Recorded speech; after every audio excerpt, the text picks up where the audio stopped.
त्र्यंबकम यजामहे सुगंधिम पुष्टिवर्धनम उर्वारुकमेव बंधनात् मृत्युर्मोक्षे मामृता। नमस्कार, मैं हूं छाया चौधरी और आप सभी को IBC 24 परिवार की तरफ से महाशिवरात्रि की ढेरों शुभकामनाएं। महाशिवरात्रि भगवान शिव की आराधना का दिन, उनकी विशेष पूजा का दिन। मान्यता है कि महाशिवरात्रि में भगवान शिव और माता पार्वती की पूजा करने से हर मनोकामना पूरी होती है। तो कैसे करें महाशिवरात्रि में भगवान शिव को प्रसन्न, कैसे करें उनकी पूजा, क्या है विशेष विधि और क्या महत्व है महाशिवरात्रि का, ये सभी जानकारी देने के लिए हमारे साथ स्टूडियो में मौजूद हैं पंडित दत्तात्रेय होसकरे जी। पंडित जी, बहुत बहुत स्वागत है आपका। नमस्कार। पंडित जी, सबसे पहले यही जानना चाहेंगे कि महाशिवरात्रि का क्या आध्यात्मिक महत्व है? जी, देखिए, शिवरात्रि जो है फाल्गुन मास के कृष्ण पक्ष की त्रयोदशी, चतुर्दशी और अमावस्या की युति में मनाई जाती है। इसको इसलिए त्रिस्पृशा कहा जाता है, यानी कि 3 तिथियों की युति में शिवरात्रि मनाई जाती है। विशेष रूप से इस दिन शिव पार्वती का विवाह भी है और साथ ही साथ शिवलिंग के प्रादुर्भाव का भी ये दिन है। कहा जाता है शास्त्रों में कि जब ब्रह्मा जी और विष्णु जी ने इस बात को जानने का प्रयास किया कि शिवलिंग है क्या, तो आकाश से, पृथ्वी से लेके आकाश और पूरे ब्रह्मांड तक इसकी सीमा पता नहीं लग पाई और इसीलिए विशेष रूप से शिवलिंग के पूजन उस दिन से प्रारंभ हुआ। और जहां तक शिव पार्वती के विवाह का प्रश्न है, तो आत्मा तत्व शिवजी हैं और शक्ति का स्वरूप पार्वती जी हैं। हम सभी जानते हैं कि केवल सत्य से कुछ भी हासिल नहीं किया जा सकता जब तक शक्ति न हो, और शक्ति केवल है और सत्य नहीं है तो दिशा विहीन तथ्य हो जाते हैं। तो इस तरह सत्य और शक्ति के सामंजस्य का प्रतीक जो है वो शिवरात्रि है। विशेष रूप से इस दिन शिव जी का पूजन, शिवरात्रि, शिव और पार्वती का विवाह और साथ ही साथ शिव जी का विधिवत अभिषेक इत्यादि करने से जहां एक और सांसारिक लाभ, भौतिक सुख इत्यादि प्राप्त होते हैं, निरोगी काया प्राप्त होती है, साथ ही साथ मनुष्य जो है प्राकृतिक प्रकोपों से भी बच पाता है। इसलिए शिवरात्रि बहुत ही महत्वपूर्ण दिन है। इस दिन यदि हम शिव जी का पूजन करें तो निश्चित रूप से जीवन में प्रगति के आसार हमें नजर आते हैं।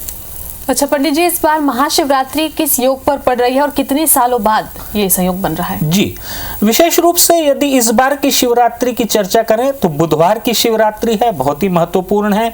गणेश जी का दिन माना जाता है बुधवार और इस दिन शिवरात्रि का पड़ना बहुत महत्वपूर्ण है।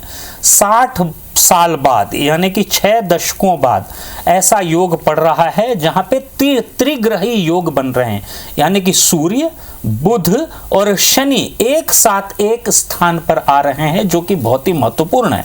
सूर्य जहां आत्मा तत्व का प्रतीक है, जिसका प्रतिनिधित्व शिव जी भी करते हैं। दूसरी ओर बुध जो कि बौद्धिक क्षमता का प्रतीक है, निर्णय लेने की क्षमता का प्रतीक है, और उसी तरह शनि जो है न्याय का प्रतीक है।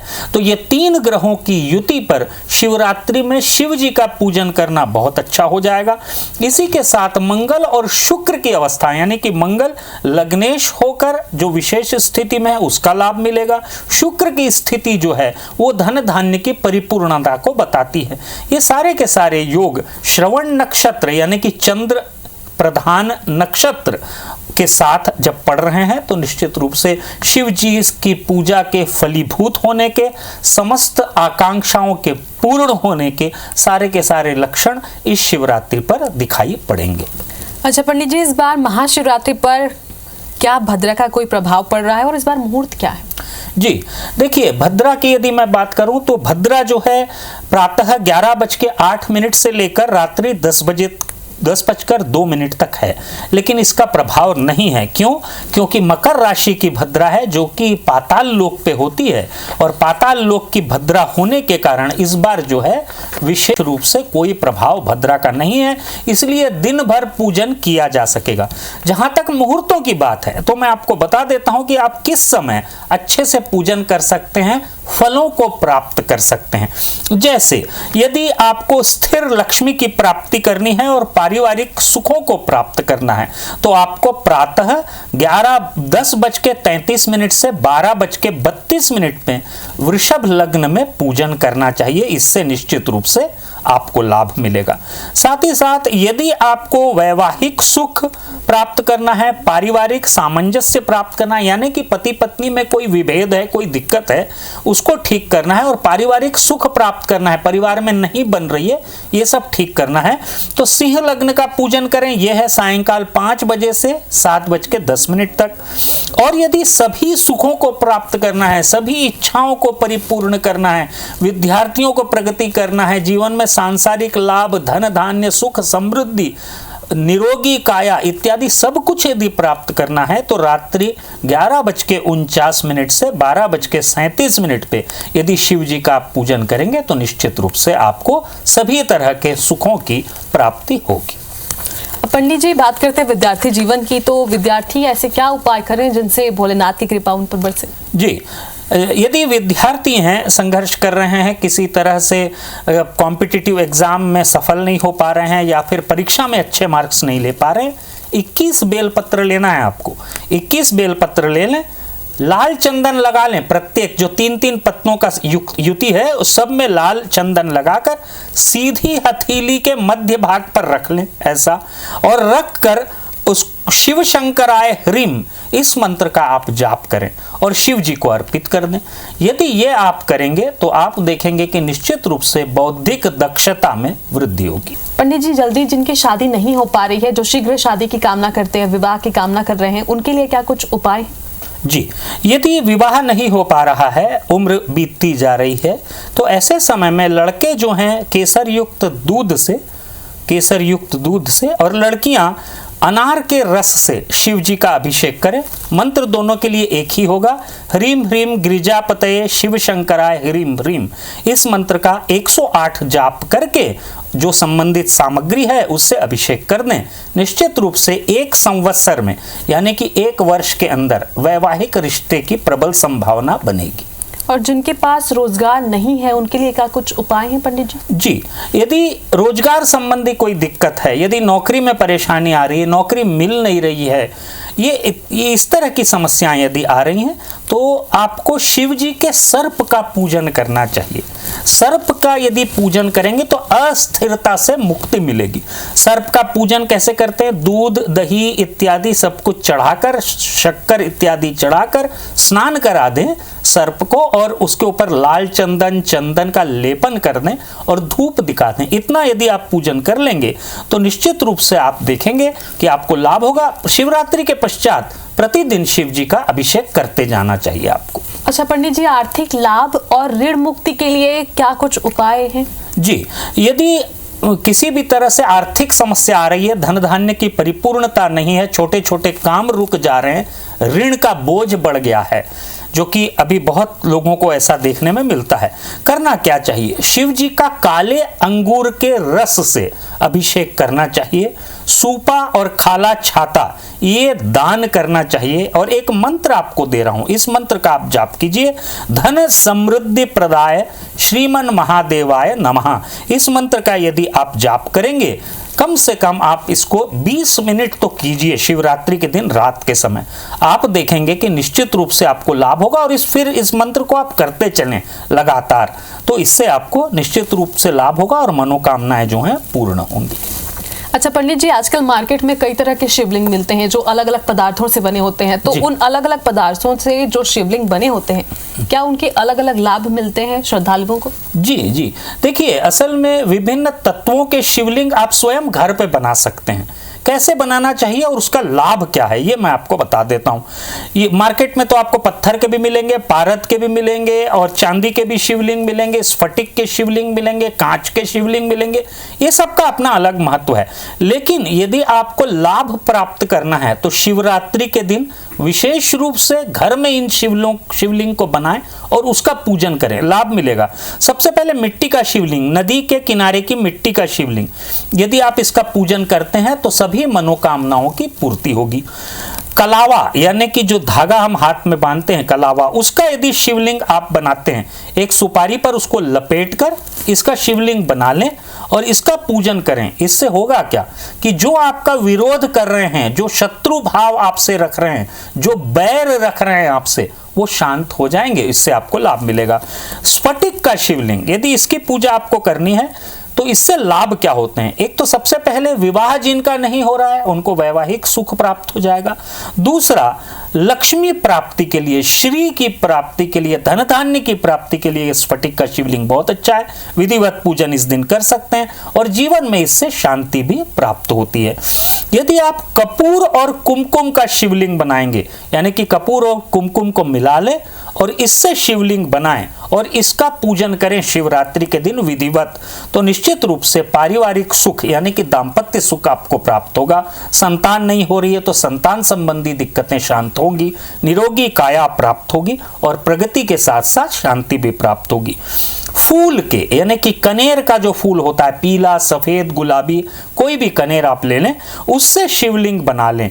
निश्चित रूप से राजनीतिक सफलता के लिए यह शिवलिंग बहुत अच्छा होता है।